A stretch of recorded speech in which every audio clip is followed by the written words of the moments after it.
బయట ribbon cut చేసుకుని లోనికి రాకుండా డైరెక్ట్గా వచ్చి మనం ప్రార్థన చేసాం. ఏది ఏదైనప్పటికీ ప్రార్థన అనేది చాలా ప్రాముఖ్యమైనది. హల్లెలూయా. అయితే చాలాసార్లు మనం గృహప్రవేశాలకు వెళ్ళి వాక్యం వింటున్నాం.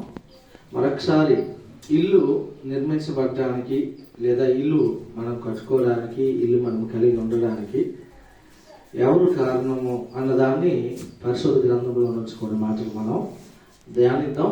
దానికంటే ముందు మరి అప్పలసమ్మ చెప్పిన రీతిలో మరి ఈ గృహాన్ని ప్రారంభించాలని తనకు ఆశ ఉంది. ఒకప్పుడు మందిరం కోరిక అన్నది, కానీ మన తలంపులు వేరు, దేవుని యొక్క తలంపులు వేరు. ఇక్కడే కాదు, చాలా ప్లేస్లు అనుకున్నాం. ప్రభు ఏర్పాటు, ఆ స్థలాన్ని దేవుడు ఏర్పాటు చేసుకున్న మంచి మందిరాన్ని దేవుడు మనకి ఇచ్చాడు. సో తను అనుకున్నట్టు మరి ఇంటి మీద ఒక రేకుల షెడ్ వేయాలని ఆలోచన చేసింది.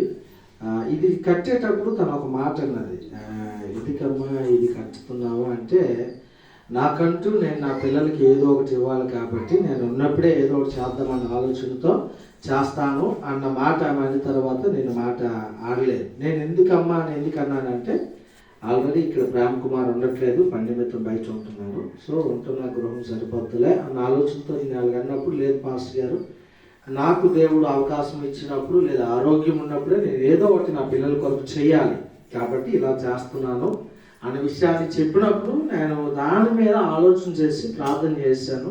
ఏ మాటలు చెప్పాలని ప్రభు కొన్ని మాటలు నాకు అనుగ్రహించాడు. హల్లెలూయా. రైట్. ఇల్లు గురించి ఒక మాట మనం చదువుకుందాం. ఇర్మీయా గ్రంథము 29వ అధ్యాయము 5వ వచనాన్ని ఒకసారి మనం చదువుకుందాం. ఇర్మీయా గ్రంథము 29వ అధ్యాయము. ఇండ్లు కట్టించుకొని వాటిలో నివసించుడి. చాలు. దేవుడే సర్వ మానవాళికి ఏం చెప్తున్నాడంటే, మీరు ఇల్లు కట్టుకోండి, ఇల్లు కట్టుకొని అందులో ఏం చేయాలంట, మీరు నివసించండి అంటారు. ఎందుకయ్యా ఇల్లు అంటే, సపోజ్ కింద ఇల్లు ఉంది అప్పలసమ్మకి, పర్వాలేదు. ఒకవేళ ఇల్లు లేకపోయింది అనుకోండి, మనం ఎవరి ఇంట్లో ఉంటాం, విలేజ్ కాబట్టి ఏదో భోగమంది పడతాం, వాళ్ళు ఎక్కడికో పనికి వెళ్ళారు, మనకి ఇచ్చారు. మళ్ళా ఊర్లోకి వచ్చేసరికి ఏమంటారు, మా ఇల్లు మాకు ఖాళీ చేసేయండి అంటారు. లేదా అద్దెకి ఇల్లుకు ఉన్నాం అనుకోండి సిటీలో, అప్పుడేమంటారంటే వాళ్ళు కంటిన్యూగా అద్దెకి ఒకే ఇల్లు ఎప్పుడు ఎవ్వరికి ఇవ్వరు. ఎందుకంటే కంటిన్యూగా ఏ ఇంట్లో ఉంటే అది ఒకవేళ వాళ్ళకి పెర్మనెంట్ అయిపోద్దేమని ఉద్దేశపూర్వకంగానే కొన్నిసార్లు ఖాళీ చేయించి పంపించేస్తూ ఉంటారు. కాబట్టి మనం ఇల్లు తర్వాత ఇల్లు, ఇల్లు తర్వాత ఇల్లు మారుతూనే ఉండాలి. అదే మన సొంత గృహం అంటూ ఒకటి ఉందనుకోండి, మనం ఎక్కడికి వెళ్ళక్కర్లేదు, హ్యాపీగా ఉండొచ్చు. హల్లెలూయా. పెళ్లిళ్ళు చేసేటప్పుడు కూడా చాలా మంది ఏమనుకుంటారు అంటే, ఫస్ట్ అడిగే మొదటి క్వశ్చన్ ఏంటంటే, ఏం ఉద్యోగం చేస్తున్నాడు, ఏం పని చేస్తున్నాడు అంటారు. రెండోది వాళ్ళకి ఇల్లు ఉందా అంటారు. మూడోది వాళ్ళకి ఏమైనా ఆస్తులు ఉన్నాయా అంటారు.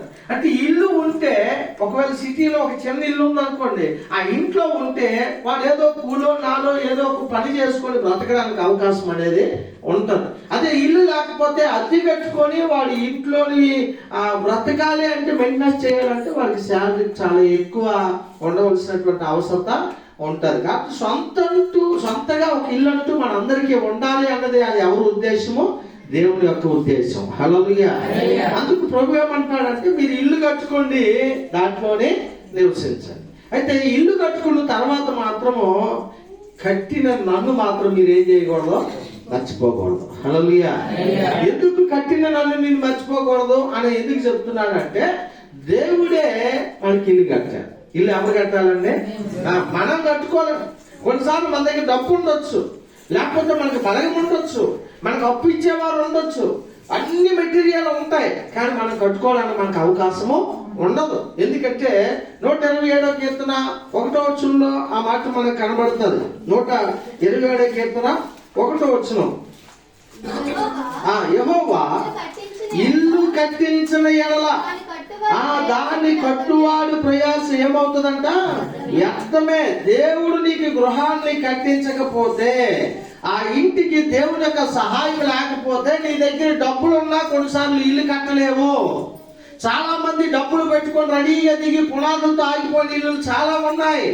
కొంతమంది పునాదులు కట్టేసి డబ్బులు లేక ఆగిపోయిన ఇల్లులో ఉన్నాయి. ఇందాక అప్పులవసరం అన్నది పాస్టర్ గారు ఒక గది పెంచమన్నారు అంటే గది పెంచాలంటే కొంచెం డబ్బులు కావాలన్నట్టు సరే ఇస్తానులే అన్న. ఎందుకు ఆ మాట అంటే ఆల్రెడీ ఇంకొకరు అన్నారు మా దగ్గర డబ్బులు ఉన్నాయండి ఎవరికైనా ఇవ్వండి. ఆ ఇస్తానన్న వాళ్ళు వరేమలే. అప్పుడు ఏం చేశాను, 3-4 దగ్గరికి వెళ్ళవలసి వచ్చింది. వెళ్ళాను, కష్టపడ్డాను. పాప వాళ్ళు అడగలేక నన్ను అడిగేవారు, నేను ప్రయాసపడ్డాను. ఏదో ఎటో కూడా మొత్తానికి దేవుడు మార్గాన్ని తెచ్చి ఇచ్చాడు. దేవునికి స్తోత్రం కలిగింది. కొన్నిసార్లు మనం ఇల్లు ప్రారంభించిన తర్వాత కొంతమంది సహకరించేవారు. మన దగ్గర డబ్బులు లేకపోయినా ఇప్పుడు తాళం ఉంది లేదా పద్దు పెట్టింది లేదా ఇంకెవరి దగ్గర అప్పు తెచ్చింది లేకపోతే ఏదో ఒక రకంగా మొత్తానికి దేవుడే సమకూర్చాడు. దేవుడు సమకూర్చకపోతే అది మధ్యలోనే ఆగిపోతే అది ఎంత బాధాకరమో. దాంతో పాటు బయటకు కొన్ని రకాలుగా ఏమనుకుంటారంటే చూడరా కింద నిలబడినప్పటికీ వీళ్ళు స్టార్ట్ చేశారు, మధ్యలో వచ్చేసారు. వెళ్తున్న వాళ్ళు అందరూ అంటారు ఏమమ్మా ఏం అక్కడ ఆపేసాం అంటూ ఉన్నప్పుడు మనకి ఎక్కడో కూర్చున్నట్టు అనిపిస్తుంది. మందిరం కట్టినప్పుడు స్టార్టింగ్ ఫౌండేషన్ వేసి వదిలేసిన రోజులు వస్తూ ఉన్నప్పుడల్లా కొంతమంది అనేవాళ్ళు గురువుగారు ఇంకెప్పుడవదా అని అంటున్నప్పుడల్లా నాకు ఎంత బాగా అనిపించింది అంటే చాలా ఏడ్చుకునేవాడు, కన్నీరు కాచేవాడు, ప్రార్థన చేసేవాడు. దేవుడు ఆగిన దాన్ని ఒకేసారి కంప్లీట్ చేయడానికి దేవుడు సహాయం చేశాడు. హల్లెలూయా. అది ఇల్లే కావచ్చు, ఒకవేళ మందిరమే కావచ్చు, అది ఇంకేదైనా కావచ్చు. దేవుడు దాన్ని కట్టించకపోతే నీ దగ్గర డబ్బులున్నా కూడా కొన్నిసార్లు అవ్వు. ఎందుకు ఈ మాట చెప్తున్నానంటే దావీదు మందిరం కట్టడానికి అన్నిటినీ సమకూర్చాడు, కానీ మందిరాన్ని కట్టలేకపోయాడు. మన దగ్గర డబ్బు ఉన్నంత మాత్రాన అయిపోదు, మనకి అప్పులు ఇచ్చే వాళ్ళు ఉన్నంత మాత్రాన అయిపోదు, మన దగ్గర పని చేసే సామర్థ్యం ఉన్నంత మాత్రాన అయిపోదు. ప్రభు యొక్క సహాయము ఖచ్చితంగా అవసరము. అందుకే అక్కడ అంటాడు యెహోవా ఇల్లు కట్టించని ఎడల దాన్ని కట్టువాడు ప్రయాస వ్యర్థమే. నువ్వు కట్టుకుంటున్న ఇల్లుకు ఎవరు దాని యొక్క సహకారం కావాలి? దేవుని యొక్క సహకారము కావాలి. హల్లెలూయా. కాబట్టి ఈరోజు మనం అనుభవిస్తున్న ప్రతి ఇల్లు ఎవరు మనకు అనుగ్రహించారంటే దేవుడే మనకు అనుగ్రహించాడు. అందరూ బట్టి ఒకసారి స్తోత్రం చేద్దామా? హల్లెలూయా. మంచిదే, దేవుడే చెప్పాడు ఇల్లు కట్టుకోమని, బయట కట్టుకున్నాం. దేవుడే దానికి మనకి ఏం చేశాడంటే సహకారాన్ని అందించాడు, సహాయం చేశాడు. అయితే ఆ ఇల్లు కట్టేటప్పుడు దానికి ఒక ప్లాన్ కావాలి. మొట్టమొదటి ఉంటున్న ఇల్లులు వేరు, ఇప్పుడు ఉంటున్న ఇల్లులు వేరు. ఇప్పుడే శంకర్రావు వాళ్ళ ఇంటికి వెళ్ళాం, ఆ ఇల్లు చూసినప్పుడల్లా అది ఓల్డ్ ప్లాన్, ఇప్పుడు న్యూ వెర్షన్ కావాలి. పాత మొబైల్ కీప్యాడ్, ఆ తర్వాత కొంచెం చిన్నది వచ్చింది, ఆ తర్వాత ఇప్పుడు శాఖల్లాగా వచ్చేసి ఇప్పుడేమో ర్యామ్ పెరిగింది, జీబీలు పెరిగాయి, దాంట్లో టెక్నాలజీ అంతా పెరిగింది కదా. మార్పులు కొద్ది మనం కూడా ఏమవ్వాలి, రొటీట్ అవ్వాలి, మారాలి. అంతేగాని అలాగే ఉండిపోవడానికి వీలు లేదు. కాబట్టి ఈ గృహాన్ని కట్టుకోవడానికి అన్నీ ఉన్నాయి, కానీ దాంతో పాటు మనకేం కావాలి? జ్ఞానం కూడా అవసరమే. హల్లెలూయా. అప్పులవసమ్మ ఇల్లు కట్టినప్పుడు యేసు దీని విషయంలో అన్ని విషయాలు యేసే చూసుకున్నాడు, లేకపోతే శమాలమ్మ ఇల్లు కట్టేటప్పుడు కూడా యేసే చూసుకున్నాడు. అంటే దానికి ఆ యొక్క పని విషయంలో ఆడికి ఆ యొక్క జ్ఞానాన్ని దేవుడు ఇచ్చాడు. డబ్బు మన దగ్గర ఉంది, ఆయన పని అది కాబట్టి ఆయనకి ఆ జ్ఞానం ఇచ్చాడు. ఇప్పుడు యేసుకి వాక్యం చెప్పమంటే యేసు చెప్పలేడు. నన్ను తాపి పట్టుకోమంటే నేను తాపి పట్టుకోలే. నీకు ఇచ్చిన పని నీకు, నాకు ఇచ్చిన పని నాకు. సాయిలాగా రూపాయికి నాకు కానీ ఒకవేళ ఎవరు మన కనకరాజు గారు కానీ గన్నగారు నాకు ఇచ్చారనుకోండి, దాన్ని బొమ్మలాగా చూడటం తప్ప దాన్ని వాడటం నాకు తెలియదు. వాళ్ళ డ్యూటీ, వాళ్ళ ప్రొఫెషన్ అది. కాబట్టి దేవుడు ఒక్కొక్కరికి ఒక్కొక్క జ్ఞానాన్ని ఇస్తాడు. అయితే గృహం విషయంలో కూడా దేవుడు ఒక మాట చెప్తున్నాడు. చూడండి, సామెతల గ్రంథం 24వ అధ్యాయము 3వ వచనాన్ని ఒకసారి చదువుదామా? సామెతల గ్రంథము 24:3. జ్ఞానము వల్ల ఇల్లు కట్టబడును. చూడండి, ఒకటి ఇల్లు కట్టబడాలంటే దేవుని యొక్క సహకారం ఉండాలి. రెండోది ఏముండాలట? జ్ఞానం ఉండాలి. జ్ఞానం లేకపోయింది అనుకోండి, మన ఇల్లు ఎలా పడతానో ఉంటది అంతే. దానికి కొన్నిసార్లు వెంటిలేషన్ ఉండకపోవచ్చు, కొన్నిసార్లు కబోర్డ్ ఉండకపోవచ్చు, కొన్నిసార్లు ఇంకేమైనా మారిపోవచ్చు. ఈ లోపు ఒకడు వస్తాడు, బాబు ఇదంతా బాగుంది కానీ ఇల్లు ఎక్కడైనా పెడితే బాగుండు, అల్లు ఎక్కడ కడితే బాగుండు అంటాడు. అంటే ఇల్లు కట్టడానికి ఏం అవసరం అట? రామారావు ఏంటి కావాలి? జ్ఞానము కావాలి. హల్లెలూయా. ఆ జ్ఞానము కావాలంటే ఆ జ్ఞానాన్ని ఎవరు ఇవ్వాలి? దేవుడే ఇవ్వాలి. కాబట్టి ఇక్కడ ఏమంటాడంటే జ్ఞానము వల్ల ఇల్లు కట్టబడిన. డబ్బులు ఉన్నంత మాత్రాన కొన్నిసార్లు అది ఎలా వాడాలో కూడా కొంతమందికి తెలియదు. కొంతమందికి ఒకవేళ డబ్బులు ఇచ్చారనుకోండి, ఇప్పుడు అభిషేక్ కానీ లేకపోతే అవినాశికి కానీ వీళ్ళకి ఎవరికైనా 1,00,000 రూపాయలు ఇస్తాను మీరు వాడుకోండి అంటే వాళ్ళు ఏం చేయగలరు? అంటే వాళ్ళు దాన్ని ఖర్చు పెట్టగలిగిన స్థాయి వాళ్ళకి లేదు. అదే మళ్ళాటోళ్ళకి ఇచ్చారనుకో, ₹1,00,000 అని చెప్పి ఇలా ఇల్లు ఎలా కొనేస్తాం అంటాం. ఎందుకంటే ఈ రోజుల్లో తులం బంగారం కొనాలంటే 1,00,000 చాలట్లేదు కదా. అందులో ఆడవాళ్ళకి ఇస్తే 10 లక్షలు ఇచ్చినా చాలదు. ఎందుకంటే వాళ్ళు ఎక్కువ దీని మీద పడతారు, బంగారం మీద పడతారు. కాబట్టి ఖర్చు పెట్టడానికి కూడా, దాన్ని వినియోగించుకోవడానికి కూడా ఏం కావాలి? జ్ఞానం కావాలి. గృహము కట్టడానికి కూడా ఏం కావాలి? జ్ఞానం కావాలి. చూడండి, జ్ఞానం వల్ల ఇల్లు కట్టబడును, వివేచన వల్ల అది స్థిరపరచబడుతుంది. ఇల్లు కట్టేస్తే సరిపోదు. కొంతమంది ఇల్లు కట్టిన తర్వాత ఇల్లు ఏం చేస్తారు? అప్పులు చేసి ఇల్లు కట్టి తిప్పలు పడి వల్ల ఇల్లుని అమ్మేవలసిన పరిస్థితి వస్తుంది. వివేచన లేకపోతే అది స్థిరంగా ఉండదు. ఆ ఇల్లు మళ్ళా ఎవడో చేతిలోకి వెళ్ళిపోతుంది. కాబట్టి అది స్థిరమైనటువంటి నివాసముగా ఉండాలి. దేవునికి స్తోత్రం కలుగుతుంది. దేవుడు మళ్ళీ ఇల్లు కట్టుకోమనేది ఎందుకు అంటే, అది మళ్ళా నువ్వు అమ్ముకోవడానికి కాదు, మళ్ళా ఎవరికో అది ఇచ్చేయడానికి కాదు. ఆ గృహంలో నువ్వు సంతోషంగా, సమాధానముగా, నెమ్మదిగా కష్టపడి వచ్చిన తర్వాత విశ్రాంతి తీర్చుకోవడం కొరకే దేవుడు ఏమిచ్చాడంటే నీ గృహాన్ని ఇచ్చాడు. ఆ గృహము స్థిరమైనదిగా ఉండాలి. హల్లెలూయా. అది స్థిరమైనదిగా ఉండాలంటే మనకి జ్ఞానం ఉండాలి, దేవుని యొక్క సహకారము ఉండాలి. 4వ వచనం చదువుతాం. తెలివి చేత దాని గదులు విలువ గల రమ్యమైన సర్వ సంపదలతో నింపబడును. హల్లెలూయా. ఇక్కడ ఏంటంటే తెలివి చేత అంటే ఏ వస్తువు ఎక్కడ పెట్టాలో, ఏ కబోర్డ్ ఎక్కడ పెట్టాలో కదండి. కొన్నిసార్లు సోఫా సెట్లు తెచ్చి కొనేసి కిచెన్ రూమ్ లో పెడితే ఎలా ఉంటాయి? కిచెన్ రూమ్ లో ఉండవలసింది కిచెన్ రూమ్ లో ఉండాలి, బెడ్రూమ్ లో ఉండవలసింది బెడ్రూమ్ లో ఉండాలి, హాల్లో ఉండవలసింది హాల్లో ఉండాలి. ఇక్కడ అదే అంటున్నాడు, తెలుగు చేత తన గదులు విలువ గల రమ్యమైన. అంటే అది పెట్టే విధానంలో ఇల్లు చూసేటప్పుడు రమ్యంగా కనబడుతుంది. హల్లెలూయా, హల్లెలూయా. కొంతమంది ఇల్లు ఎలా ఉంటాయంటే కిచెన్ లో ఉండవలసింది కిచెన్ లో ఉండవు, బెడ్రూమ్ లో ఉండవలసింది బెడ్రూమ్ లో ఉండవు, హాల్లో ఉండవలసింది హాల్లో ఉండవు, అక్కడ ఉండవలసింది ఇక్కడ ఉండవలసింది అక్కడ ఉంటుంది. అప్పుడు ఆ ఇల్లుని చూసినప్పుడు అది రమ్యంగా ఉండదు, అది అందంగా ఉండదు. హల్లెలూయా. కాబట్టి ఇల్లు కట్టుకుంటే సరిపోదు, ఆ ఇంటిలో కూడా ఏమి ఉండాలంటే అందంగా ఉండడానికి కావలసిన పరికరాలు, వస్తువులు కూడా కావాలి. హల్లెలూయా. ఇంట్లో ఏమేమి ఉండాలి చెప్పండి? ఇంట్లో ఏమేమి ఉండాలి? ఇల్లు కట్టుకున్నారు. ఇప్పుడు మన రామారావు సినిమాలో అమ్మాయిలు ఇల్లు కట్టారు. ఆ ఇంటికి అన్ని ఉన్నాయా? ఇంకేమి బోల్డ్ రావాలి. మీరు ఎలా చూస్తారంటే మా ఇద్దరు కొడుకులకు పెళ్లి అయితే ఆటోమేటిక్ గా అన్ని వచ్చేస్తే మాకెందుకు కొనుక్కోవడం అనేది చూస్తున్నట్టు అన్నారు. హల్లెలూయా. ఇల్లు సూపర్ ఉంది. ఇప్పుడు ఇంట్లోని ఒకవేళ ఒక గెస్ట్ లాటలు వచ్చారనుకోండి, కూర్చోడానికి ఏమి లేవు, సోఫాలు లేవు, ఇల్లు బాగుంది, లోనేముండాలి? సోఫా ఉండాలి. ఇంకేముండాలి? పడుకోవడానికి ఏముండాలి? ఇప్పుడు ఎంత పెద్ద టైల్స్, పుట్టీలు, అన్ని లైట్లు వేసారు, గుడుకు నొలక మాత్రం వేసారు అనుకోండి, ఎలా ఉంటుంది? అది ఇప్పుడు అందుకే జనాలు ఏం చేస్తారు తెలుసా? పాత ఇంటిలో నుంచి కొత్త ఇంటికి వచ్చినప్పుడు ఆ గ్యాస్ మరొద్దు, ఆ మంచం మరొద్దు, మరి ఇంకా ఆ బీరువా మరొద్దు. మరి ఏం కావాలంటే అన్ని కొత్తవే కావాలి. హల్లెలూయా. కొత్తవే ఎందుకు కావాలంటే ఈ కొత్త పెడితే ఇల్లు అలాగే కనబడుతుంది, అంటే అందంగా కనబడుతుంది. హల్లెలూయా. అందంగా కనబడుతుంది, అప్పుడు చేసి పెట్టొద్దు. అందంగా కనబడాలి అంటే అది ప్రభు మనకి ఇచ్చినప్పుడు పెట్టుకుంటేనే దాని యొక్క విలువ. లేకపోతే అది మళ్ళా స్థిరపరచబడదు ఆ గృహము. ఆ గృహం ఎలా ఉండాలంటే స్థిరంగా ఉండాలి. ఇందాక 128వ కీర్తన అందుకే చెప్పాను. ఎందుకు చదివించానంటే యెహోవా యందు భయభక్తులు కలిగి ఆయన త్రోవల యందు నడుచువారు ధన్యులు, వారు చేతులు కష్టార్జితం. ఇందాక ఇక్కడికి వచ్చేసరికి రామారావు నేను ఎంత కష్టపడ్డాను, నువ్వు కష్టపడిన కష్టార్జితం ఎవరు అనుభవించాలి? నీవు నీ పిల్లలు అనుభవించాలి. హల్లెలూయా. వేరొకరు అనుభవించడానికి వీలు లేదు. అది బైబిల్ చెప్తాను సత్యం. నువ్వు కష్టపడ్డ కష్టార్జితాన్ని నీవు అనుభవించాలంటే నీవు దేవుని యందు భయభక్తులు కలిగి ఉండాలి. దేవుని యందు భయభక్తులు కలిగి ఉంటే నీకేది అవసరమో అది ఆయనకి నువ్వు అడగక మునిపే ఎరిగిన దేవుడు. హల్లెలూయా. నీ ఇల్లు ఇచ్చిన దేవుడు నీకు సోఫా సెట్లు ఇస్తాడు, ఇల్లు ఇచ్చిన దేవుడు బీరువాలు ఇస్తాడు, ఇల్లు ఇచ్చిన దేవుడు కావలసిన మంచాలు ఇస్తాడు, ప్రతి దాన్ని ఆయన ఇస్తాడు.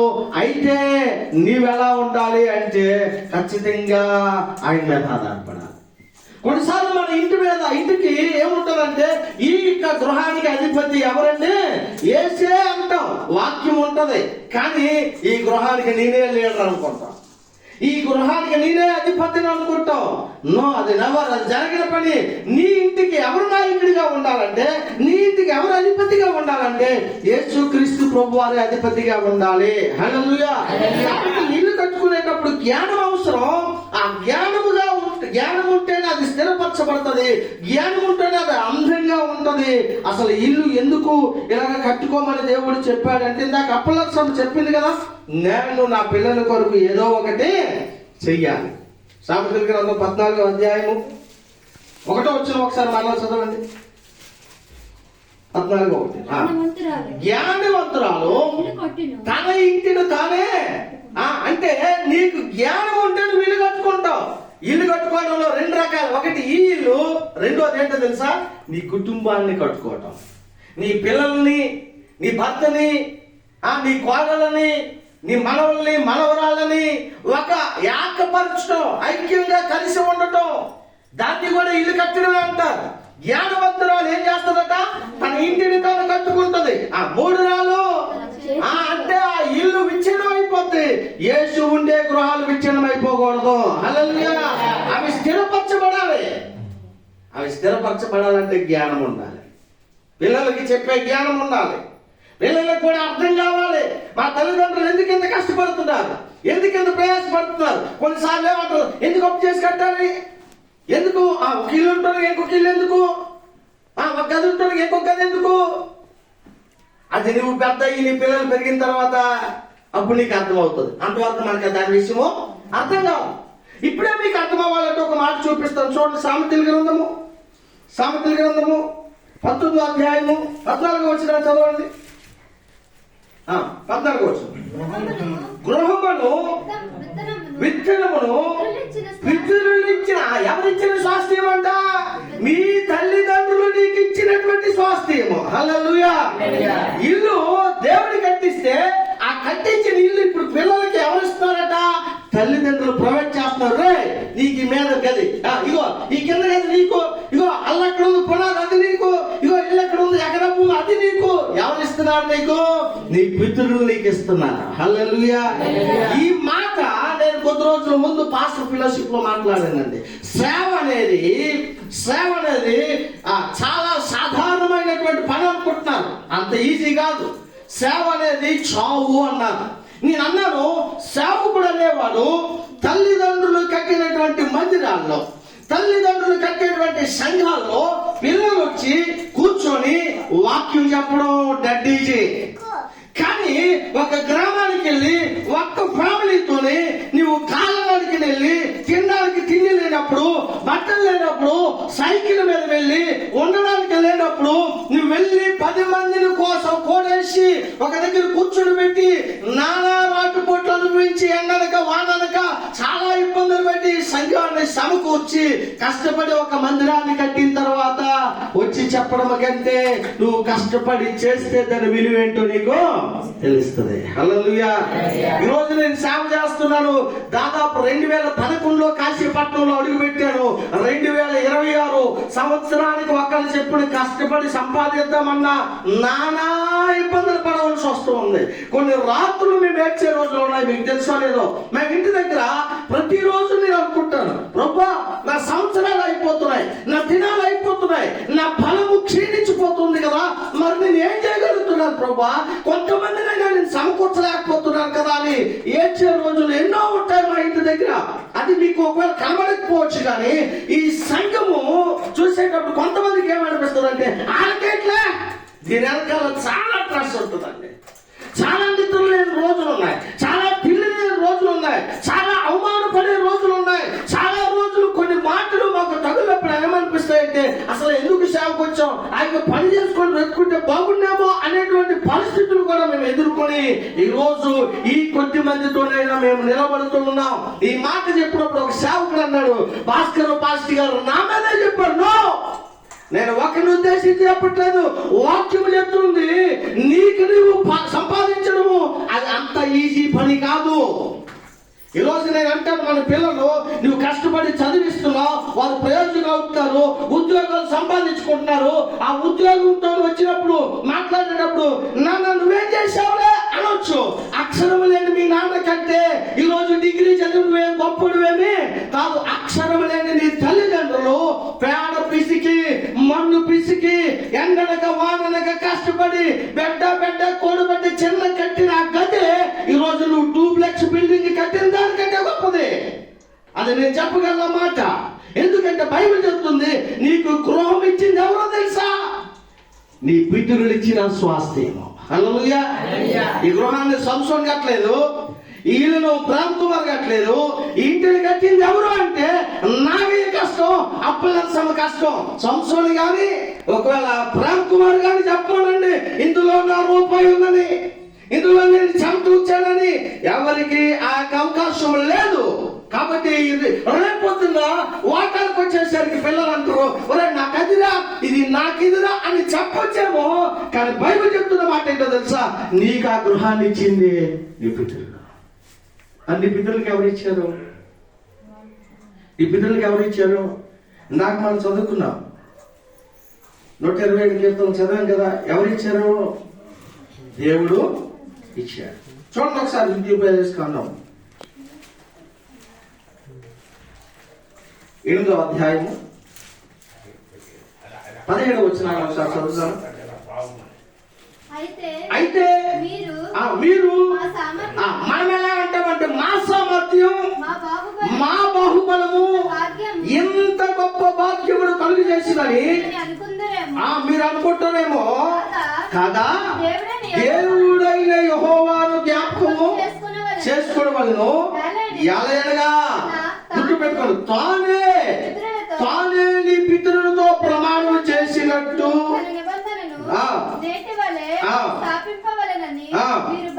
మీరు భాగ్యము సంపాదించుకుంటుకై మీకు సామర్థ్యమును కలుగు చేయవాడు ఆయన. గట్టిగా చెప్పడం కూడా దేవుడు స్తుతిద్దాం. హల్లెలూయా.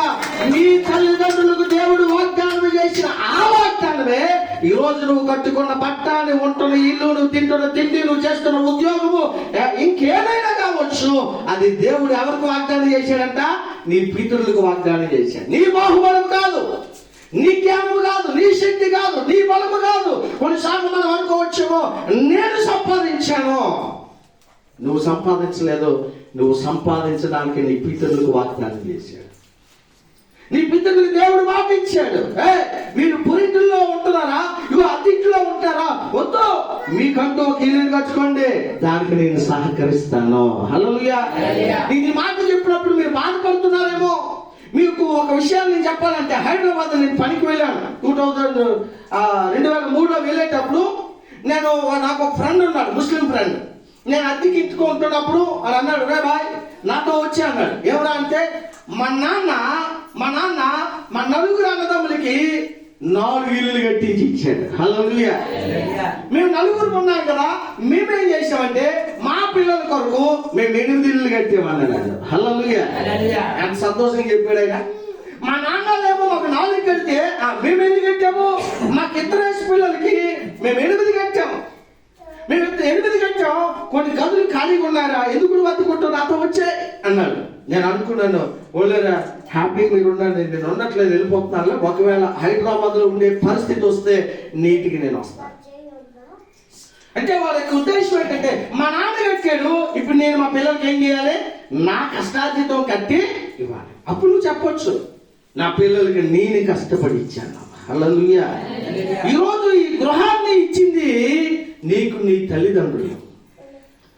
నువ్వు అనిపిస్తున్న ప్రతి స్వాస్థ్యాన్ని నీకు ఇచ్చింది నీకు నీ తల్లిదండ్రులు. మరి నీ తల్లిదండ్రులకి ఎవరు ఇచ్చారంటే దేవుడు ఇచ్చారు. అయితే ఇచ్చిన దేవుణ్ణి మనం ఏం చేయకూడదట? మర్చిపోకూడదు. ఒకసారి 11వ వచనం ఉంచండి. నేను ఆజ్ఞాపించిన ఆ ఆజ్ఞలను, విధులను, కట్టడాలను నీవు అనుసరింపక నీ దేవుడైన యెహోవాను మరిచి ఎలాగట?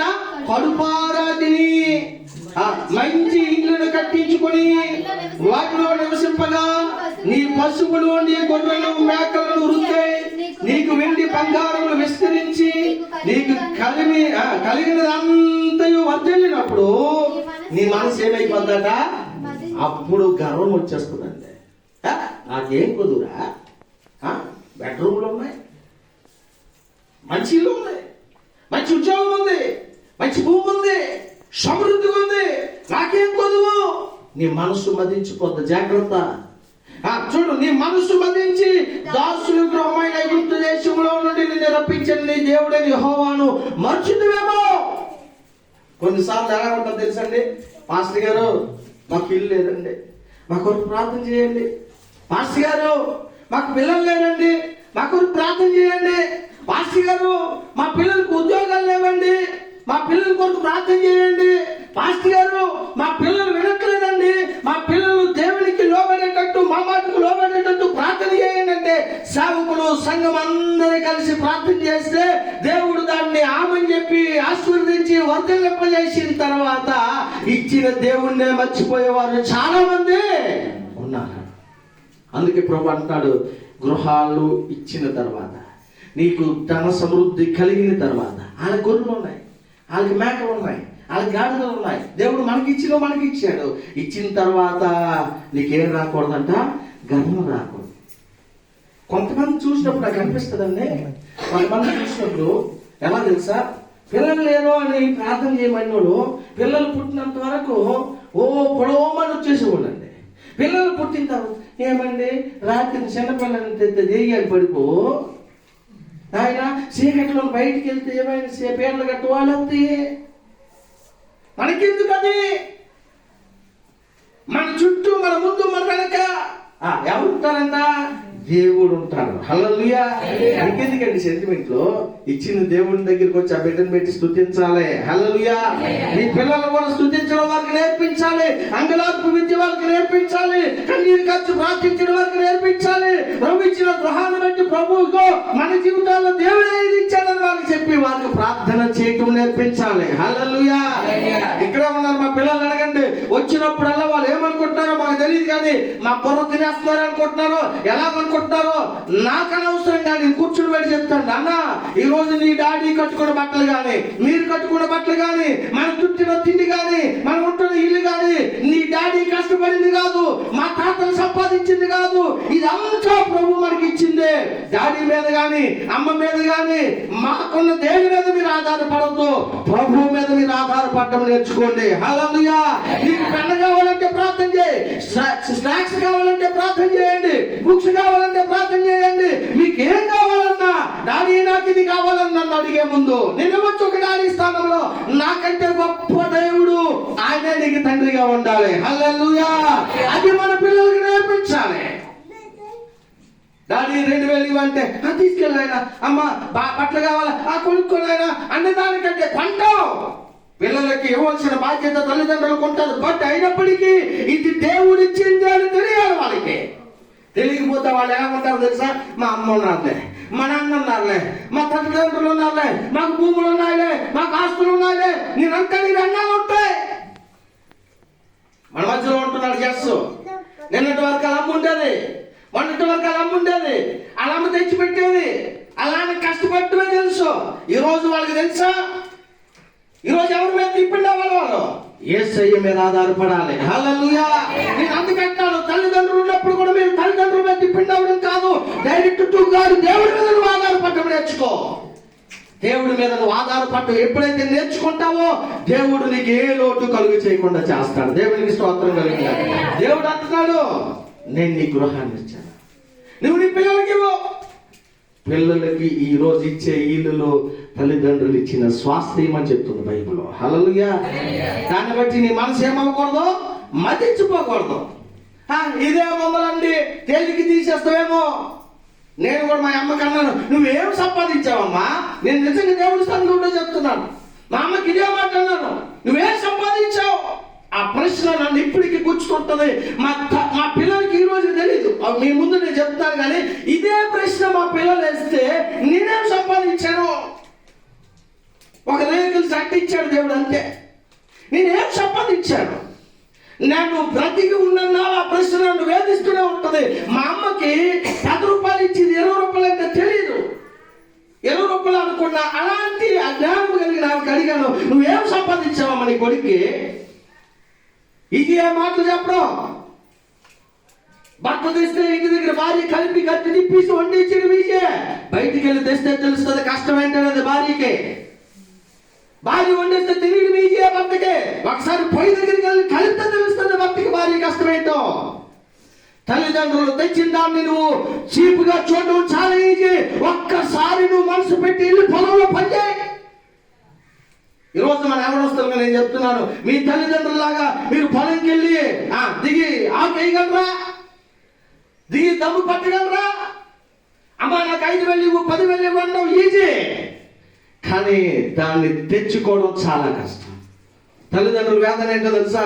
నాలా నా పిల్లలు ఉండకూడదు, నాలా దరిద్రపు బ్రతుకు వాళ్ళు ఉండకూడదు, వాళ్ళు మాకంటే గొప్ప వాళ్ళు ఉండాలి. అది దేవుడి యొక్క ఉద్దేశం కూడా. దేవునికి స్తోత్రం కలుగునుగా.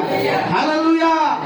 మంచిది. దేవుడు అన్నాడు, నేనే ఇల్లు నీకు కట్టించాను, మీరు కట్టుకోండి అన్నాడు, నేను కట్టిస్తాను అన్నాడు. దాన్ని ఎలా కట్టాలో కూడా చెప్పాడు. జ్ఞానంతో కట్టుకోవాలి. అయితే నేను మీ పితరులకు అది స్వాస్థ్యంగా ఇచ్చాను, అది మీకు ఇస్తున్నాను. అయితే ఆ ఇల్లు దేని మీద కట్టాలి? ఆ ఇల్లు దేని మీద కట్టాలి? బైబిల్లో ఒక చక్కటి మాట ఉంది. లూకా సువార్త 6వ అధ్యాయము 47వ వచనం. త్వరగా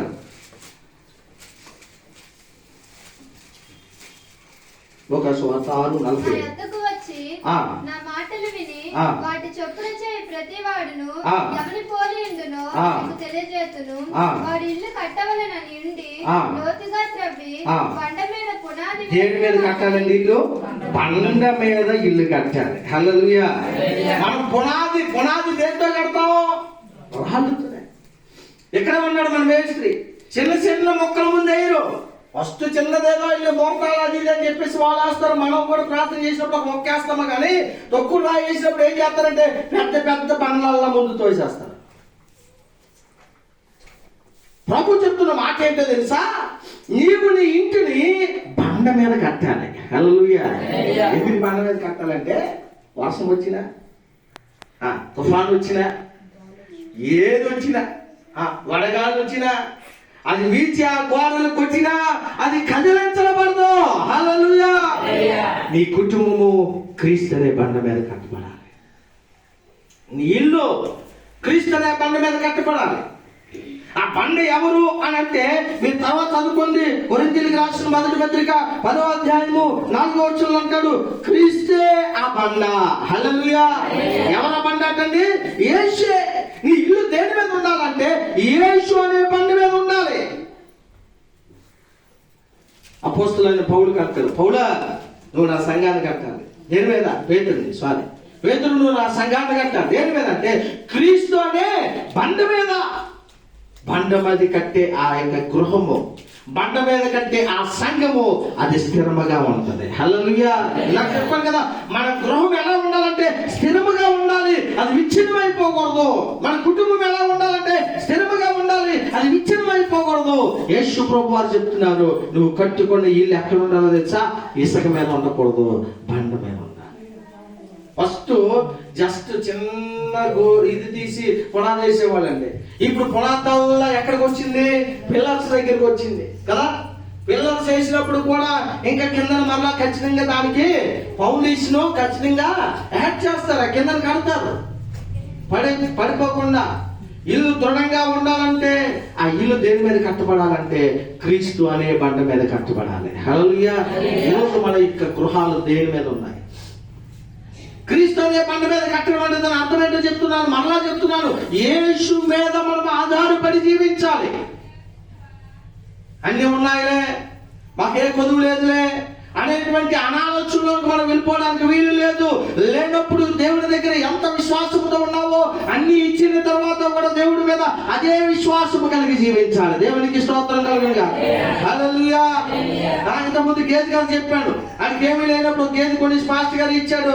ఆ గేదె కాస్త ఏమో 7-8 గేదెలు అయ్యాయి. ఈడేమో ప్రార్థన మానేశాడు. ఏమంటే బాగా పాస్టర్ గారు మీరు ఇచ్చిన గేదెలేమో అంతకంతకు అది గేదె పైన ఏమైంది, ఎక్కువైపోయి పాలు తీయొద్దా, మేత అయ్యొద్దా అని కడగొద్దా, అట్లా తీసుకెళ్లి క్యాన్ చేయాలండి. మరి నాకు ఖాళీ లేదండి, అందుకే ప్రార్థన రాలేదు. గేదెలు ఎలా పెరిగాయి అలాగే తిరిగిపోయి మరలా మనోడు ఎక్కడికి రావడం మొదలెట్టాడు, ప్రార్థనకు వచ్చాడు. కాబట్టి దేవుడు పెంచగలరు, దేవుడు ఏం చేయగలరు? తగ్గించుకునే పరిస్థితి రాకూడదు. హల్లెలూయా. నేను ప్రభు దగ్గర ఎప్పుడు ఇదే అడుగుతాను, ప్రభువా ఇగో ముందుంటున్న స్థితి కంటే ఈరోజు కొంత మేము బెటర్గా ఉన్నాం, మరలా కింద స్థాయికి మేము వెళ్ళిపోకూడదు అయ్యా. అది విశ్వాసంలో కానీ ఆర్థికంగా కానీ ఏ విషయంలో కూడా మరలా మా ప్రకృతికి జారిపోకూడదు అయ్యా. మీరు కోటీశ్వరులు అయిపోవడం లేదు, కానీ ఉంటున్న స్థాయి చాలు. ఒకరి దగ్గర చేయి చాపుకోకుండా మేము బ్రతికితే చాలు ప్రభు. హల్లెలూయా. వీళ్ళైతే ఒకరికి ఇచ్చేటట్టు చేయి నాయనా. ఇది మా ప్రార్థన, ఇది మా ప్రార్థన. అందుకే జ్ఞాని సొలొమోను ఏమంటాడంటే, నన్ను గొప్పవాడిగా కానీ పేదవాడిగా కానీ చేయొద్దు. గొప్పవాడిగా చేస్తే ప్రభువాన్ని ఎవడు వస్తానేమో, పేదవాడిగా చేస్తే దొంగతనం చేసి నేను ఒకవేళ నామానికి అపకీర్తి తెస్తానేమో. కాబట్టి నా స్థాయికి తగ్గట్టు నన్ను వచ్చి ప్రభువాన్ని ప్రార్థన చేస్తాను. హల్లెలూయా. ఈరోజు నీ ప్రార్థనలో ఉంది, ఇచ్చిన తర్వాత మర్చిపోతున్నావా? అది మంచిది కాదు. దేవుడు నీ ఇంటిని ఎక్కడ కట్టమంటున్నాడు అంటే బండ మీద కట్టాలి. ఆ బండ ఎవరంటే యేసు ప్రభువారు. హల్లెలూయా. నీ ఇంటికి సమస్తం ఆయనయే ఉండాలి. అయితే నీ ఇంట్లో ఏముండాలి? ఇందాక అన్నావు, కిచెన్ లో ఏముండాలి? ఫ్రిడ్జ్ ఉండాలి, బెడ్రూమ్ లో ఏముండాలి? డబుల్ కట్ ఉండాలి, హాల్లో ఏముండాలి? ఇది కాదు అసలు ఉండవలసింది. హల్లెలూయా. అవి ఉన్నలా కూడా పర్లేదు, శివనమ్మా నేను అన్నానేమో రేపు పొరపాటు లేదు మీరు మంచాలు కొనేస్తారేమో, దేవునికి స్తోత్రం కలిగింది. అవి కాదు మన ఇంట్లో ఉండవలసిందే.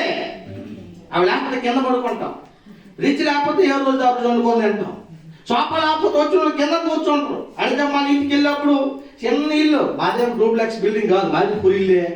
ఆ ఇంటికి వెళ్ళినప్పుడు బాగా చిన్నది మాకైతే నేను వంగి వెళ్ళాలి అడిగారు, ఏమి మా అమ్మాయిని చేసుకోవడానికి ఏంటి ఉద్దేశం అంటే ఏట్లేదు, నాలాగా మీరు ఉండాలని చేసుకుంటున్నాను.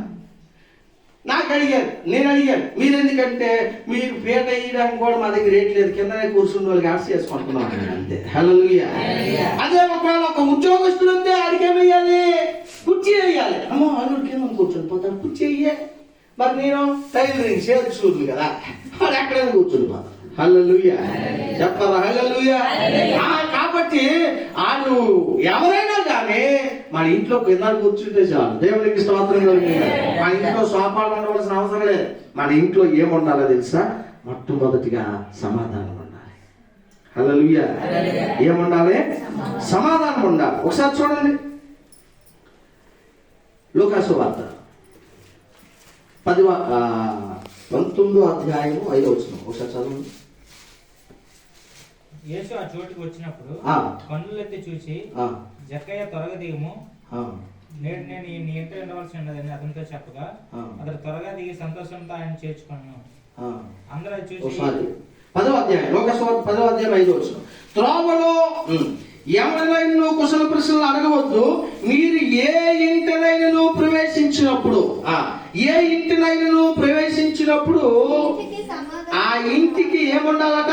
సమాధానము కలుగునుగాక అని మొదటి చెప్పుడే. హల్లెలూయా. ఏ ఇంటిలో అయినా ఒక సేవకుడు అడుగు పెట్టినప్పుడు ఏమనాలట? అమ్మా మీ ఇంటికి సమాధానము కలుగునుగాక అని చెప్పాలంట. హల్లెలూయా. ఈరోజు అన్నీ ఉన్నాయి, కానీ చాలా కుటుంబాలు ఏమి లేదు తెలుసా? సమాధానం లేదంటే అర్థం ఏంటి? అల్లర్లు, దెబ్బలాట్లు, పోరాటాలు, ఇవి ఉండవలసింది కాదు. దేవుని గృహములో లేదా దేవుని నమ్ముకుంటున్నటువంటి ఆయన యొక్క పిల్లల ఇంటిలో ఏముండాలంటే ఏమున్నా లేకపోయినా సమాధానం ఉండాలి. హల్లెలూయా. ఈరోజు పాస్టర్ గారు మమ్మల్ని చూసినప్పుడు ఒకవేళ చాలా మందికి ఎలా అనిపిస్తుందో తెలియదు, కానీ మేము ఇంటికి వెళ్ళేసరికి వెళ్ళేసరికి ఒక అత్తను అడిగినట్టు, రాత్రి అయ్యేసరికి ఒక అత్తను అడిగినట్టు ఏమండి ఏమండాలి అంట. నేను అంటాను ఏది ఉంటుంది అది ఉంది, ఏది ఉంటే తినేద్దాం, ఏదైనా తేవాలి నేనే తేవాలి. నేను బయటికి వెళ్ళినప్పుడు అంటాను అమ్మ ఏం కావాలి ఏం తేవాలి, ఏదైతే తెచ్చేయండి అంట. దాంట్లో ఏం కనపడుతుందంటే సమాధానం. హల్లెలూయా. హల్లెలూయా. ఇంట్లోనే ఒకరేమో చికెను, ఒకరేమో మటను, ఇంకోడేమో చేపలు, ఇంకోడేమో కాయగూర, ఇన్ని వండాలంటే ఇప్పుడు ప్రజెంట్ మా ఇంట్లో అదే అవుతుంది. ఎందుకంటే ఈ 21 రోజు అలా ఉంటుంది. దాని మీద ఫాస్టింగ్ పాప నేను ఉంటున్నాను, పెద్ద నేను పాస్టమ్మ గారు వాళ్ళు ఉంటారు, కానీ వాళ్ళకి నేను ఉండనివ్వట్లేదు. ఎందుకు ఉండనివ్వట్లేదు అంటే అందరూ ఫాస్టింగ్ లో ఉంటే ఒకవేళ లేయర్స్ వచ్చింది అనుకోండి, ఒక కొంచెం పని చేసేవాళ్ళు కావాలి. హల్లెలూయా. కాబట్టి ఈ డానియల్ ఫాస్టింగ్ అయినప్పుడు ఏమవుతుందంటే మేము ఒక ఫుడ్ వాళ్ళకి ఫుడ్, అలాగే పాస్టర్ గారు వాళ్ళ ఇంట్లో ఇప్పుడు ప్రజెంట్ అన్ని అయితే మేము వండట్లేదు. ఎందుకు వండట్లేదు అంటే మరి మంచి కోట వండడం మా ఇంట్లో మొదటి నుంచి అలవాటు లేదు. అదే కొన్ని ఇంట్లో మాత్రం చికెన్ లేకపోతే నేను తిన్నట్టు, లేకపోతే నాకు అలా ఆ బట్టలే కావాలంటారు, నాకు అలా ఆ వస్తువే, నువ్వెందుకు పడిపోతావు నాకు అనవసరం. ఆ ఇల్లు సమాధానం లేనిది. సమాధానం అంటే ఏముండాలో తెలుసా? కాంప్రమైజ్ ఉండాలి. రే నాన్న ఈ బట్టలు బాగున్నాయి, ఇవి తీసుకోవాలంటే తీసుకోవాలంతే. ఒరే నువ్వు ఇది చదువుకుంటే చదువుకున్నా, నేను చదవను, మంచిదే. నువ్వు ఆలోచించేది కరెక్ట్ అయిందైతే మీ తల్లిదండ్రులు తెలియకపోతే వాళ్ళకి మెప్పించి నువ్వు దాని విషయంలోనే ముందుకు వెళ్ళాలి తప్ప వాళ్ళని నొప్పించి నువ్వు దేంట్లోనూ కూడా వెళ్ళడానికి వీలు లేదు. ఇప్పుడు మా పాప డాడీ నేను ఈ హాస్టల్లో చదవను, నాకు మంచి కార్పొరేట్ స్కూల్స్ ఉంటాయి కదా అందులో నన్ను జాయిన్ చేయాలన్నది అనుకోండి, నేనేం చేయాలి? ఎక్కడి నుంచి చేస్తాను డబ్బులు? మన స్థాయి ఏంటో పిల్లలు అర్థం చేసుకోవాలి. మన యొక్క పరిస్థితి ఏంటో పిల్లలుగా అర్థం చేసుకోవాలి. అలాగే అటెంటింగ్గా వాళ్ళ యొక్క అవసరతలు ఏంటో కూడా తల్లిదండ్రులుగా మనం కూడా అర్థం చేసుకొని వాళ్ళకి కూడా లక్ష చెప్పి మనం ఇవ్వాల్సినటువంటి పరిస్థితి. అంతే తప్ప తలకు మించినటువంటిది ఏది చేయడం కరెక్ట్ కాదు. అలానే చెప్తున్నాను మా పిల్లలకి ఎప్పుడు ఇదే చెప్తాను నేను, అమ్మా ఈరోజు మిమ్మల్ని ఆ స్కూల్లో చదివించే స్థాయి మీ డాడీది కాదు, ఫుట్బాల్ డాడీ దానికి స్థాయి. నువ్వే స్తంభాల కింద ఏ లైట్ కింద చదువుకోవాల్సిందే, ఏ పురుపాకలోనే ఉండవలసిందే. కానీ ఈరోజు దేవుడే అక్కడ మిమ్మల్ని చదివిస్తున్నాడు. హల్లెలూయా, హల్లెలూయా. కాబట్టి ఒకటే నేను చెప్తున్నాను, మన ఇంటిలో ఏముండాలంటే సమాధానం ఉండాలి. సమాధానం లేని ఆ గృహంలో యేసుక్రీస్తు ప్రభువారు ఉండడు. ఎందుకంటే ఆయన పేరే సమాధానములకు అధిపతి అయిన దేవుడు. దేవునికి స్తోత్రం కలుగుగా. అల్లరి ఉంటున్న గృహాల్లో ఉండడు ఆయన, దెబ్బలాట్లు ఉంటున్న గృహంలో ఉండడు, పోరాటాలు ఉంటున్న గృహంలో ఉండడు. నీ ఇంటిలో ఏముండాలంటే స్వాపాలు ఉన్నా లేకపోయినా పర్లేదు, శమనం ఏముండాలి? సమాధానం ఉండాలి. హల్లెలూయా. రామరావు ఏముండాలి? మా ఇద్దరు దొరుకుతారు అనుకోకండి, మీ ఇద్దరు ఎదురు కనబడతారు. వచ్చిన దేవునికి స్తోత్రం కలిగిన మన గృహాల్లో సమాధానం ఉండాలి. ఏమున్నా లేకపోయినా పర్లేదు, గింజలు తినేసైనా బ్రతకొచ్చు, మంచి నీళ్ళు తాగిసైనా బ్రతకొచ్చు. ఒకవేళ చికెన్ బిర్యానీ తినే సాయంత్రం వయసు దుడ్డికర్రలు పట్టుకుని దెబ్బలాడుకుంటే ప్రయోజనం ఏంటండి? తాగిస్తూ అనుకుంటే ప్రయోజనం ఏంటి? ఉదయం వల్ల కష్టపడి రాత్రి అయ్యేసరికి ఒక వాటర్ వేసి దెబ్బలు భార్యను బాధిస్తే అదేం సమాధానము? ఏమున్నా లేకపోయినా భార్య భర్తలు ఒకే మాట మీద ఉండి అననీయ సభ్యురాళ్ళ కాదు సోమా, అలా కాదు, అలాగా ఐక్యపరచుకోకండి. ఎలా ఉండాలి? అక్కుల్లో ప్రిస్కిల్లా వలె ఉండాలి. దేవునికి స్తోత్రం. అక్కుల్లో ప్రిస్కిల్లా పౌలుకి ఆతిథ్యం 3 సంవత్సరాలు ఇచ్చారు. అందుకే వాళ్ళు కూడా గొప్ప పరిచయం చేయడానికి దేవుడు సహాయము చేశారు. గనురాలను స్త్రీ ఏమండి మన ఇంటికి వచ్చే దైవజనుడు, వచ్చిపోతున్న దైవజనుడు ఎట్లాంటి వాడు? భక్తి కలిగిన దైవజనుడు. అవునా? అయితే రమ్మను, ఆయనకి ఆతిథ్యం పెట్టు. అది సమాధాన గృహము. హల్లెలూయా. ఇది మేము ఏంటంటే ఏ పాస్టర్ గారు లేదు, మనకే లేదు, ఆయన తెచ్చి పెడతా పెట్టు భోజనం, అది సమాధాన గృహం కాదు. అలాగనే నువ్వు వచ్చే సేవకుడు కానీ ప్రార్థనలు కానీ అప్పులు చేసి పెట్టమని బైబిల్ ఎక్కడ చెప్పట్లేదు. నీ దగ్గర ఉన్నదే పెట్టు. మా అమ్మ నన్ను నేల పడుకుని పెట్టేదంటే వచ్చే పాస్టర్ గారికి మనసు ఇచ్చేది. నాకు తెలిసి గుట్టు మా ఇంట్లో నేను తినడం నాకు తెలియదు. పాస్టర్ గారు వచ్చేసరికి ఆదివారం అయ్యేసరికి కష్టపడి ఎక్కడో ఒక దగ్గరికి వెళ్ళి ఒక గుడ్డు తెచ్చి ఉండేది మా అమ్మ. మా ఇంట్లో చారు నాకు తెలియదు, చిన్న ఉండలు అమ్మేవాడు రావణ, అప్పుడు మా ఊర్లో షాప్ పెట్టాడు ఒక డొక్కులోని. అక్కడికి వెళ్ళి ₹1 చింతపండు ఉండ, ₹1 అమృతాన్ని చేసేంత నూనె అది తెచ్చి ఆదివారం నాడే మా ఇంట్లో తాలింపు ఉండేది. తక్కిన రోజున నా ఫుడ్ ఏంటో తెలుసా? ఉప్పు కారం కలుపుకొని తినే బ్రతుకున్నది. ఈ రోజు దేవుడు అన్నిటినీ నాకు ఇచ్చాడు. హల్లెలూయా. నేను ఎందుకు అంటే ఇది నన్ను నేను ఇన్సల్ట్ చేసుకోవాలని చెప్పట్లేదు, నా దేవుడిని నేను హైలైట్ చేయడం చెప్తున్నాను అంతే. దేవునికి స్తోత్రం కలిగిన ఆయన ఏదైనా చేయగలడు. ఆయన ఆ రోజు మా అమ్మ పాస్టర్ గారి సేవకుడురా గౌరవించాలి. నేను ఈరోజు సేవ చేస్తానంటే కారణం ఏంటి తెలుసా? మా అమ్మ ఆ రోజు అలాగే ఆతిథ్యం చేసేది, వాళ్ళే కూడా అలాగే ఆతిథ్యం చేసేది. కాబట్టి ఈ రోజు దేవుడు ఆయన ఉన్నతమైన పని చేయడానికి కృపనిచ్చాడు ఈ పనికి మాలోడికి. హల్లెలూయా. నేను గొప్పవాడిని చెప్పట్లేదు, నాలో చదువు లేదు, నాలో ట్రైనింగ్ లేదు, నా దగ్గర వాక్యం గొప్పగా చెప్పేటువంటి శక్తి సామర్థ్యం లేకపోవచ్చు, కానీ నన్ను పిలుచుకున్న దేవుడు ఈ లోకంలో ఉన్నవాడు అందరికంటే గొప్పవాడు ఆయన. హల్లెలూయా. ఆయన ఆ రోజు రోజుల్లో పామరులు వాడుకుని పరిశుద్ధ గ్రంథాన్ని రాయించున్నాడు, ఈ రోజు నుండి వాడు కూడా ఆయనకు కావాల్సింది నెరిగిన మనసు కలిగిన వాడు కావాలి. కాబట్టి పిల్లలు ఒకటే గుర్తుపెట్టుకోండి, మన ఇంట్లో సమాధానం లేకపోతే, నీ ఇంట్లో సోఫా సెట్లు ఉన్నా, ఏ ఫ్రిడ్జ్లు ఉన్నా, డబుల్ రూమ్లో ఉన్నా, డబుల్ బెడ్రూమ్లో ఉన్నా, ఏది ఉన్నా ఆ ఇంటికి మనశ్శాంతి ఉండదు. ఎన్ని ఉద్యోగాలు ఉన్నా మనశ్శాంతి ఉండదు. సమాధానం మొదట నీ ఇంట్లో ఉండాలి.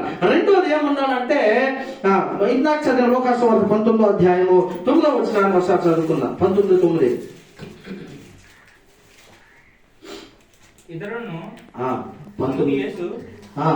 అందుకు యేసు ఇతడు అబ్రహాము కుమారుడే, ఎందుకనగా నేడు ఇంటికి ఏముంది? రక్షణ వచ్చింది. హల్లెలూయా. ఈరోజు దేవుణ్ణి నువ్వు ఎందుకు స్తుతించాలంటే ఆయనకి ఇచ్చిన రక్షణ బట్టి స్తుతించాలి. హల్లెలూయా. ఈరోజు ఇల్లులు ఉంటాయి పోతాయండి, వాహనాలు ఉంటాయి పోతాయి, ఉద్యోగాలు ఉంటాయి పోతాయి, ఆస్తులు ఉంటాయి పోతాయి. అన్నిటికంటే ప్రాముఖ్యమైనది ప్రభువునికి ఇచ్చిన రక్షణ. ఇందాక సాయి ఆరాధన చేస్తున్నప్పుడు ఆ మధ్యలో ముందు ప్రభువుని స్తుతిస్తూ ఉన్నప్పుడు కొన్ని పదాలు వాడినప్పుడు నేను విన్నాను, ప్రభువా ఇగో ఇక్కడ ఎంతో మంది ఉన్నప్పటికీ మాకు నువ్వేమిచ్చావు? రక్షణ ఇచ్చావు. హల్లెలూయా. మమ్మల్ని రక్షించుకున్నావు. నేను చాలా సార్లు చెప్తున్నాను, ఈ గ్రామంలో మనకంటే జ్ఞానులు ఉన్నారు, ఈ గ్రామంలో మనకంటే అందచందాలు కలిగిన వారు ఉన్నారు, ఈ గ్రామంలో మనకంటే ఉన్నతమైనటువంటి వారు ఉన్నారు. అయినప్పటికీ దేవుడు మనల్ని ఏం చేశాడు తెలుసా? తన ఉచితమైన కృపను బట్టి ప్రేమించి మనకు రక్షణ ఇచ్చాడు. నీటిలో ఏముండాలంటే రక్షణ ఉండాలి. రక్షణ అంటే అర్థం ఏంటి? ఇప్పుడు రక్షక భటుడు అన్నారు పోలీసులు. అంటే పోలీసుకి ఎందుకు ఆ పేరు పెట్టారంటే వాళ్ళు మన యొక్క మండలాన్ని అంతటిని వాళ్ళు ఏం చేయాలో కాపాడాలి. హల్లెలూయా. యేసుక్రీస్తు మన గృహానికి ఏమై ఉన్నాడంటే రక్షకుడు, ఈజ్ సేవియర్. ఆయన నీ ఇంటిని కాపాడేవాడు. అందుకే పడుకునేటప్పుడు ప్రభువా నేను పడుకుంటున్నాను, ఆయన అటుపక్క సెక్యూరిటీ గార్డు నువ్వే, ఇటుపక్క సెక్యూరిటీ గార్డు నువ్వే. దొంగ కూడా మా ఇంటికే ప్రార్థన చేస్తామా లేదా? మనం ఏ ఊరు వెళ్ళిపోయిన నాయన ఊరు గీసేస్తున్నావు, ఇల్లు గీసేస్తున్నావు, నాయన నీ చిత్తమే, నీదయ్యా, ఎవడే తలుపులు ఎరగొట్టకూడదు. హల్లెలూయా. నీ ఇంటికి ఏముండాలంటే ఆయన కాపుదలు ఉండాలి. అబ్రహాం ఇంటికి జక్కీ ఇంటికి ఏమొచ్చిందంట? రక్షణ వచ్చింది. ఆ రక్షణ రాకమునుపు యేసు ప్రభు ఇంటికి వెళ్తూ ఉంటే కొంతమంది అంటారు, ఇదేంటిది పాపే జక్కీ ఇంటికి వెళ్తాడు ఈయన. ఆయన ఒకప్పుడు పాపే, ఒకప్పుడు పనికిరానుడే, ఒకప్పుడు తాగుపోతే, ఒక్కొక్కప్పుడు మూర్ఖుడే, ఒకప్పుడు కొట్టేవాడే, ఒకప్పుడు తిట్టేవాడే. యేసు ఎప్పుడైతే ఆ హృదయంలోకి వచ్చేసాడో అప్పటి నుంచి వాడి జీవితం మారిపోయింది. హల్లెలూయా. వాడి తాగడం ఉండదు, వాడి కొట్టడం ఉండదు, వాడి తిట్టడం ఉండదు, వాడి బ్రతుకు మారిపోతే యేసు ఆ జీవించడం మొదలు పెట్టాడు. యేసు ప్రభు ఒక్క మాట చెప్పలేదు జక్కీకి, నీ ఆస్తి నమ్మని చెప్పలేదు, నీ ఆస్తి అమ్మేసి బీదులకు ఇచ్చేది చెప్పలేదు, నువ్వు ఎవరి దగ్గర అయితే అపహరించావో వాళ్ళకి 4 వంతులు ఇచ్చేది చెప్పలేదు. ఎప్పుడైతే యేసు ప్రభు ఆ ఇంటిలో అడుగు పెట్టాడో, ఎప్పుడైతే యేసు ప్రభు తన హృదయంలో అడుగు పెట్టాడో జక్కీ మనసు మారిపోయింది. వెంటనే అంటున్నాడు, ప్రభువా నా ఆస్తి అమ్మేసి బీదులకు ఇచ్చేస్తాను, ఎవరి దగ్గర అయితే అపహరించాడో వాళ్ళకి 4 రెట్లు ఇచ్చేస్తాను. దేవునికి స్తోత్రం కలుగును గాక. మారిపోయాడు జక్కీ. ఆ ఇంటికి రక్షణ వచ్చింది. దేవుని యొక్క ఇంటిలో ఏముండాలంటే రక్షణ ఉండాలి. అందుకే మన కీర్తన 118:15 అంటాడు, నీతిమంతులు గుడారములో నుంచి లేదంటే యెహోవా ఇంటిలో నుంచి ఏముండాలట? రక్షణను గూర్చిన సమాధానములు నీ ఇంటిలో నుండి దేవుని గుర్చిన మాటలు, దేవుని గుర్చిన పాటలు బయటికి వెళ్ళాలి. ఇప్పుడు మరలా చెప్తున్నాను, ఇల్లు అంటే ఒకటి ఇది, ఇంకోటి ఇది నీ ఇల్లు. ఈ ఇంటిలో నుండి నీ నోటిలో నుండి ఏం రావాలో తెలుసా? యేసయ్య మాటలే రావాలి తప్ప సరసూక్తులు రావడానికి, శాపనార్థాలు రావడానికి వీలు లేదు. అందుకే ఏ ఇంటికైనా వెళ్ళినప్పుడు ఆ ఇంటికి ఏం పలకమన్నాడు? మొదట సమాధానము కలుగును గాక. హల్లెలూయా. నీ ఇంటిలో రక్షణ ఉంది, రక్షణ నీ ఇంట్లో సమాధానం ఉండాలి. 3వ మాట నేను చెప్పి ముగిస్తాను. 3వ మాట సమూయేలు రాసిన 2వ గ్రంథము 6వ అధ్యాయం 11వ వచనం. దానికంటే ముందు ఒకసారి అపోస్తలుల కార్యం 4:12 రక్షణ ఎవరి వాళ్ళు కలుగుతుంది? రక్షణ ఉండాలి అని చెప్పాను కదా, రక్షణ ఎవరి వాళ్ళు కలుగుతుంది? అక్కడ ఉంది 4:12 అపోస్తలులు 4:12. మరియు ఎవరి వల్ల రక్షణ కలగదు, ఈ నామం వల్లనే మనకి రక్షణ కలుగును. హల్లెలూయా. రక్షణ అన్నది ఎవరి వల్ల ఉంటుందంట? యేసు క్రీస్తు ప్రభువులు మాత్రమే నీకు రక్షణ. ఆయన నామములు మాత్రమే నీకు విమోచన. కొంతమంది దీని విషయం ఈ మాట విన్నప్పుడు బాగా అనిపించవచ్చు. గుండె డాక్టరే, కంటి డాక్టర్ వచ్చి గుండె పని చేయలేడు, డాక్టర్ వచ్చి కంటి పని. ఆ రక్షకుడు, ఆయన పేరే రక్షకుడు, ఆయన మాత్రమే నిన్ను రక్షించగలడు. హల్లెలూయా. యేసు ఒక్కడే లోక రక్షకుడు. కాబట్టి రక్షణ ఆయన నామములో ఉంది. రైట్, 3వ పాఠం ఇప్పుడు చదువుకున్నాం. సమయంలో రాసిన 2వ గ్రంథం 6వ అధ్యాయం 11వ వచనం.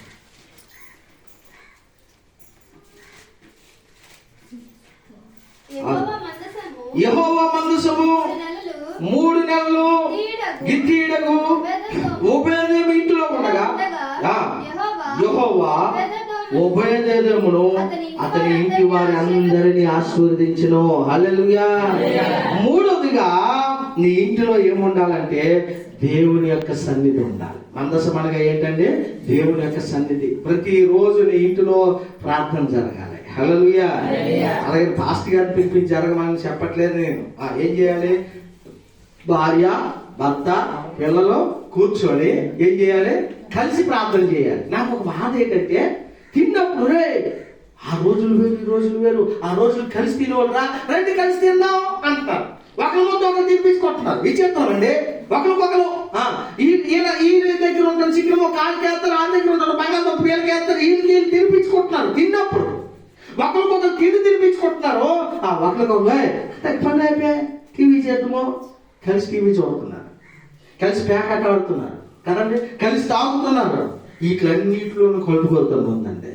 ప్రార్థన దగ్గరికి వచ్చి నీ మంచం నువ్వు చేసుకో, నేను కూడా గొప్ప అంతే నువ్వు చేసుకో, నేను నా మంచం మీద చేసుకోను. ప్రార్థన దగ్గరికి వచ్చేసరికి అలసిపోయినా శివరామ నువ్వు చేసుకో ప్రార్థన నీ మంచం మీద అన్నావా ఎప్పుడైనా? అనలేదా? Very good. హల్లెలూయా. మంచిదే. దేవునికి స్తోత్రం కలిగిందిగా. కలిసి తింటామని ఎలాగంటున్నావో, కలిసి ఉంటామని ఎలాగంటున్నావో, కలిసి ఇంట్లో ఏం చేయాలి? ప్రార్థన చేయాలి. ఎప్పుడైనా చూడండి, ఆస్తులు పంపకం దగ్గరికి వచ్చేసరికి నువ్వు ముందు కట్టిన అయిపోకే నువ్వు కలిసి ఒకే మాట మీద ఉండాలి. అప్పుడే మన మాట మనకు వస్తుంది. అప్పుడు కలిసి ఉంటాను. ఎక్కడికి? ఆస్తుల దగ్గరికి వచ్చాను. ప్రార్థన దగ్గరికి వచ్చేసరికి మాత్రం నువ్వు పాడిద్దు, నువ్వు ప్రార్థన చేసి మరి నువ్వు తినద్దు అని ఎందుకనవు? మనకేమేస్తుంది? అప్పుడు ఆకలి వేసేస్తుంది. అప్పుడు మాత్రం నాకు ముందు వడ్డించు, నువ్వు తాగెత్తి. దీంట్లో ఉండకపోయినా పర్వాలేదు, కానీ ప్రభు సన్నిధిలో కలిసి ప్రార్థన అనేది చాలా ప్రాముఖ్యం. హల్లెలూయా. ఎందుకంటే అపోస్తలులు అందరూ కలిసి పేతురు గారి కొరకు ప్రార్థన చేశారండి. సంఘం అంతా కలిసి ప్రార్థన చేస్తే ఏమైపోయింది? చెరసాలు పాలు పేతురు గారు అనుకోని పడుకొని ఉన్నాను అనుకున్నాడు, కానీ దేవదూత తీసుకొచ్చి రోజా ఇంటి ముందు పెట్టేసింది అంతే. హల్లెలూయా. హల్లెలూయా.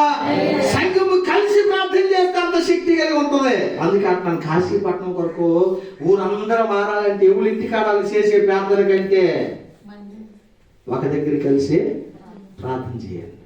హల్లెలూయా. ఆ ప్రార్థన శక్తివంతంగా ఉంటుంది. రోజు ఏం కలిసి ఉంటామే, ఎప్పుడు ఎలా పోతాం మనకు తెలియదంటే 2025లో ఎంతమంది పోలేదు? అలా 2025లో ఉంటున్న వాళ్ళు పోయిన వాళ్ళందరూ ఇప్పుడు రమ్మంగా రారు. ప్రభు మనకి ఆరోగ్యం ఇచ్చినప్పుడే, ఆయుష్ ఇచ్చినప్పుడే, దేవుడు మనకి బలం ఇచ్చినప్పుడే, దేవుడు మనకి జ్ఞానం ఇచ్చినప్పుడే, దేవుడు మనకి అన్నిటినీ సమకూర్చినప్పుడే మనం దేవుడు పని చేయగలగాలి. నాకు అప్పుడు అసలు మాత్రం ఏం చేయాలో నాకు తెలియట్లేదు. నువ్వేం చేయక్కర్లేదు, ప్రార్థన చేయి. నువ్వేదో చేయక్కర్లేదు, ప్రార్థన చేయి. నీ ఈదులో ఎవరికి బాగుంటుంది నీకు తెలుసా? ప్రార్థన చేయి. నువ్వు చేయవలసిన పని ఇతరుల రక్షణ కొరకు ప్రార్థన. ఒకవేళ వీలైతే ఆతో మాట్లాడమ్మా, ఎంత బాగోలేదా, ఎంత ఇబ్బంది. ఒకప్పుడు మా పరిస్థితి ఇవో ప్రభుని అంగీకరించు, దేవుడు నీకు సహాయం చేస్తాడు అన్న మాట చెప్పు. వాళ్ళు కొట్టారు కదా, వాళ్ళ కష్టంలో ఉండేటప్పుడు వారి పరిస్థితిని అర్థం చేసుకోవాలి. అంతేగాని వాళ్ళతో మనము సమాధానంతోనే చెప్పాలి తప్ప గొడవ పెట్టుకొని చెప్పాల్సిన అవసరం ఏమీ లేదు. ఒకవేళ వాళ్ళు వినరా, ప్రార్థన చేయి. ఎందుకంటే ప్రభు చెప్పిన మాట ఏంటంటే మనుషులందరి కొరకు మనకేం చేయమన్నాడు? ప్రార్థన చేయమన్నాడు. మరి ఆ ప్రార్థన ఆదివారం నాడు లేకపోతే ఇంకెప్పుడో ఇలా కూడుకున్నప్పుడే కాకుండా ప్రతిరోజు మన ఇంటిలో దేవుడి సన్నిధిని మనం అనుభవించాలి. హల్లెలూయా. ఏ ఇంటిలో రోజు ప్రార్థన ప్రార్థన ఉంటుందో ఆ ఇల్లు ఆశీర్వదించబడుతుంది. హల్లెలూయా. నీ ఇంటిలో సమాధానం ఉండాలి, నీ ఇంటిలో దేవుని యొక్క రక్షణ ఉండాలి, నీ ఇంటిలో ఏముండాలంటే దేవుని సన్నిధి ఉండాలి. నీ ఇంట్లో దేవుని సన్నిధి ఉంటే నీకు ఆశీర్వాదం ఉంటుంది. హల్లెలూయా. అవును అంటారు, ఫాస్ట్ గా తెల్లారిపోతారు, సాయంత్రం చేతులు ఎంత తెచ్చేస్తారు అంటే మా దగ్గర ఏమీ లేదు, ప్రార్థనే ఉంది. ఆ ప్రార్థనే మమ్మల్ని పోషిస్తుంది. హల్లెలూయా. ఆ ప్రార్థనే మనల్ని దీవిస్తుంది. అది నన్నే కాదు, ఇక్కడ ఉంటున్న మన అందరినీ కూడా ఆశీర్వదించేది, వర్ధిల్లింపజేసేది ఏంటో తెలుసా? ఆ ప్రార్థనే. మనం చేసే ప్రార్థన మన దేవుడు ఆలకించి మనకి ఏ లోటు లేకుండా దేవుడు చేస్తాడు. కాబట్టి మన గృహంలో సోఫా సెట్ లేకపోయినా, మన గృహంలో మంచాలు లేకపోయినా, మన గృహంలో టీవీ లేకపోయినా, మన గృహంలో ఏముండాలంటే సమాధానం ఉండాలి, రక్షణ ఉండాలి, దేవుని సన్నిధి ఉండాలి. మరొక 7 ఉన్నాయి కానీ చెప్తే మీరు నన్ను ఉంచరు. దేవుడి మాటలు మన ఇంట్లో దీవించిన గాక. Thank you. ప్రార్థన చేసుకుందాం, కళ్ళు మూసుకుందాం. ఎంతవరకు చెప్పబడినటువంటి వాక్యం దేవుడు ఆశీర్వదించి ప్రాముఖ్యంగా ఈ గృహాన్ని దేవుడు సమాధాన గృహముగా, దేవుడు తన రక్షణతో నింపేటువంటి గృహముగా, దేవుడు యొక్క గృహాన్ని ఆశీర్వాదానికి నిలయముగా చేసేటట్టు మన మధ్యలో మరి కృష్ణమైన ప్రార్థన చేస్తుంది మన ఇంటి.